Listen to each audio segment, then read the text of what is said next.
this series to be a lot deeper and a lot more meaningful. Kasi sa palagay ko, a lot of the series here in the Philippines are para sa mga libog. The stories are very simple. Parang walang depth.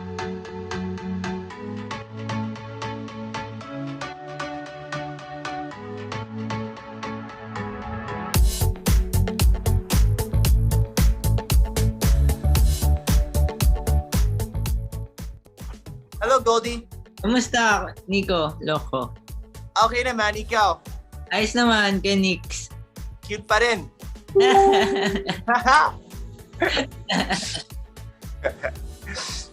Nico, do you know Oliver Carnay and Bradford Adkins are Hollywood correspondents. They're in Los Angeles, California. It's 10 p.m. now, right there. Okay, hello guys. Hi, Nico. How are you? I'm good. How are you guys? We're good. Thank you.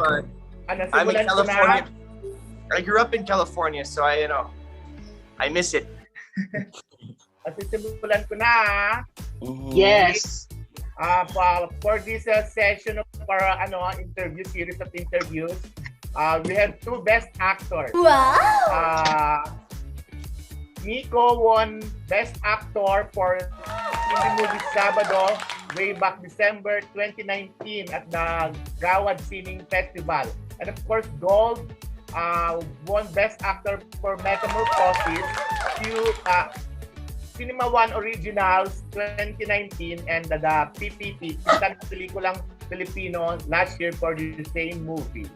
Who would like to ask the first question? Siyempre ikaw, Kuya Jerry. Ako na naman.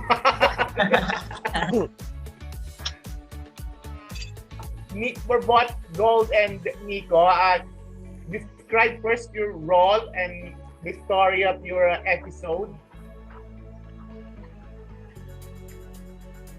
Si Gold, go muna. Hello guys, I'm Gold Asaron and ako po dito si Ian sa Lab at the End of the World, directed by Miss Shandy Bacolod. Kasama ko dito si Nico Locco. Siya yung kapartner ko dito. And si Ian, isa siyang tour guide na na-meet niya si Tony dun sa island kung saan na-meet niya si Tony ng depressed.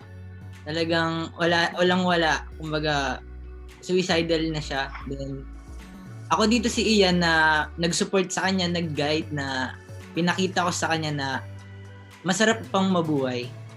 And marami pang pag-asa. And yun. Ian.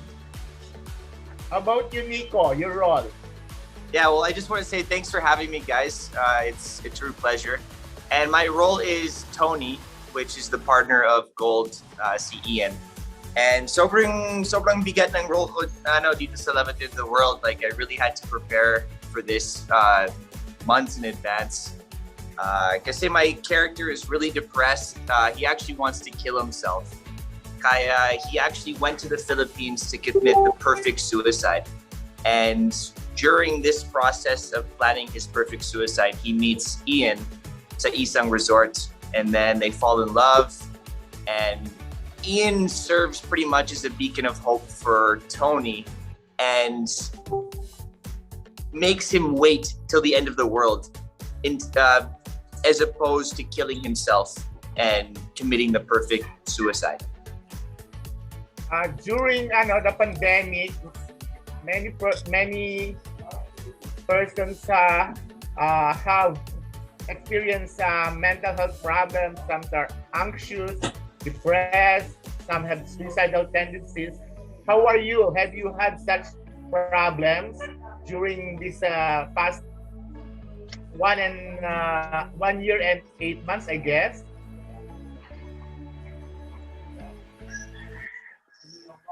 I've definitely experienced it. I mean, I think it's fair to say that everybody's experienced a certain type of depression or parang they felt lost somewhere along the way. Ako, in terms of projects and career, of course it's been a bit frustrating because a lot of things have been canceled or postponed. alam nyo, a lot of these projects, you put a lot of dedication and commitment to them, and then when they get canceled, it's very disappointing.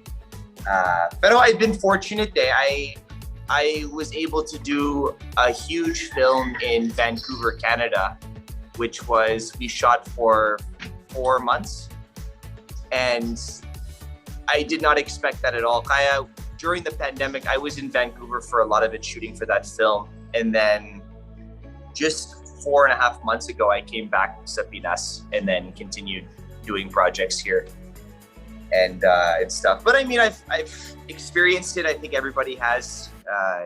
It hasn't been easy, pero I'm finding new ways of discovering myself. I think I just keep rebranding myself and finding a new NICO Locco every year.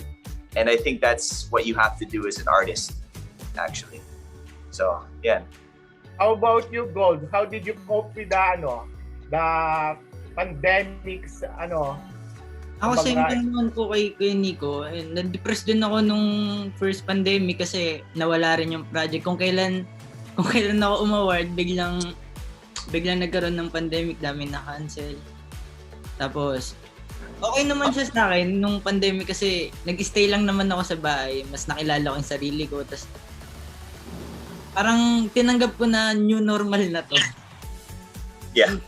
Kahit pandemic, nagkakaroon naman ng project kahit papaano. And yun, okay naman sa akin. Kasi yung mga project ngayon mas napapadali. Kasi may nahabol na ang daming protocols, di ba? Tapos parang di nakakatulad dati na sobrang puyatan na inaabot ng madaling araw. Hindi na ganun ngayon. Yun, daming protocols, daming pagbabago, pero tinanggap ko. Okay na. How is it working with each other? Paano yung pagkikitrabaho niyo sa isa't isa? Kumusta?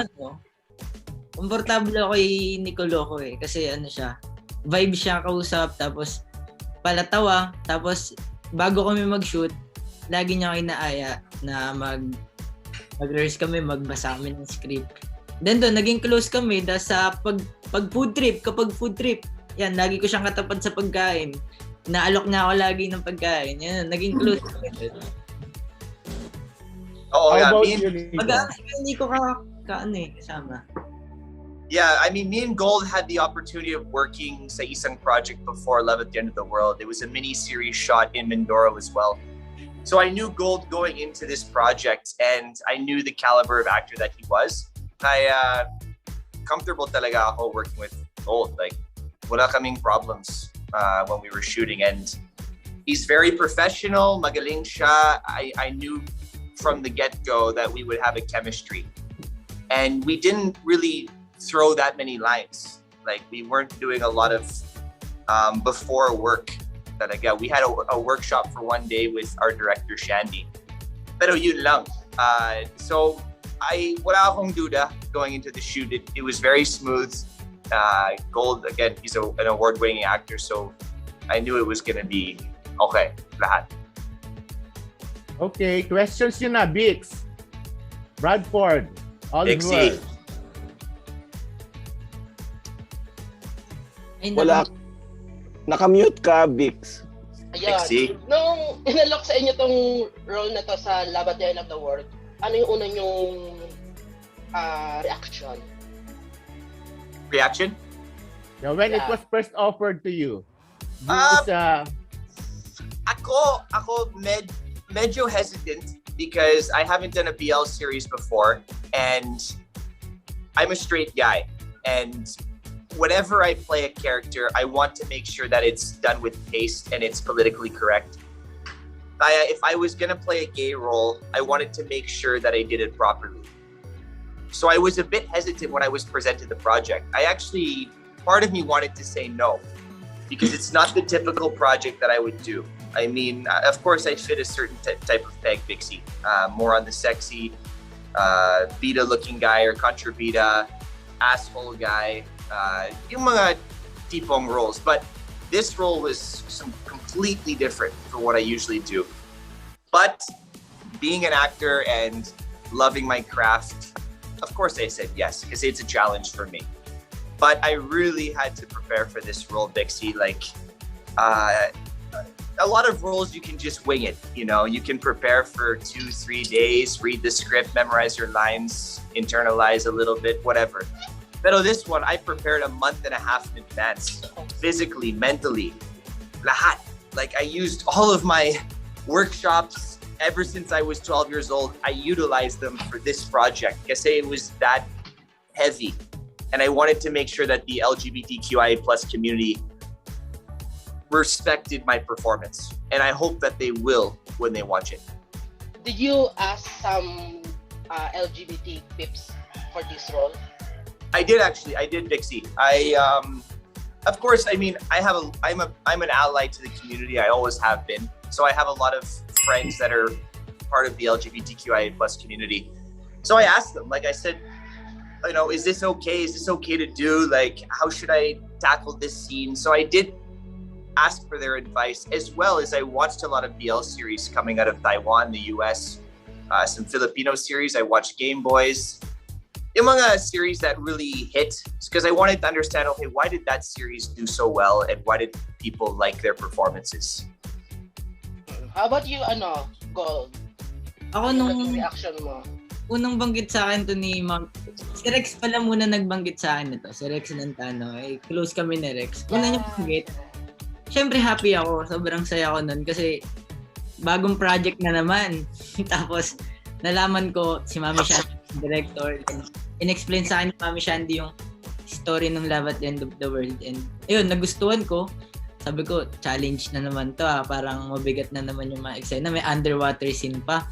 First time underwater scene. So, sabi ko, laban ko na to. Kailangan ko ng project ngayon. Pandemic, mahirap makahanap. And then yun, nung nag-start na kami, medyo kinakabahan ako nun. Kasi, syempre, kay NICO Locco, first time kong matapat sa isang foreigner.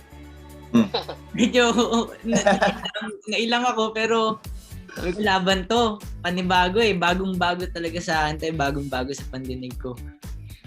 Saan pala kayo nag-shoot ng mga underwater scenes? Ang beach? Mindoro din po. Mindoro. Yeah, sa Mindoro. Palapan ba yan? Socorro. Socorro. Yeah, malapit sa Socorro. Kasi doon, ayun, happy, challenging siya. Tapos, masaya lang kami sa shoot kasi parang magbabarkada kami lahat, ang gaan lang. Mababaliw kayo sa mga underwater shots. Like, it was... Nico, Go ahead, Nico, you said earlier that you watch some BL series Yes. even abroad. So what was your impression? What's your thought about BL? What did you learn? What did I learn? Well, I mean, naiintindihan ko why those BL series were a hit. But at the same time, I wanted this series to be a lot deeper and a lot more meaningful.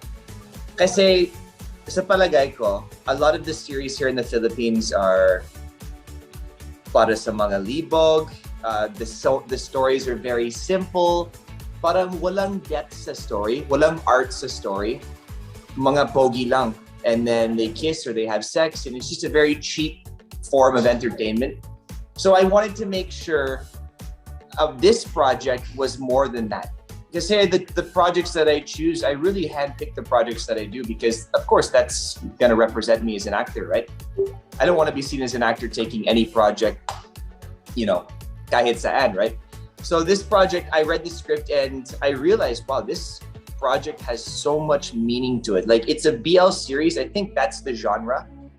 But when you guys watch this, you'll understand that there's so many more elements to Love at the End of the World that you haven't seen some mga previous BL series in the Philippines and abroad.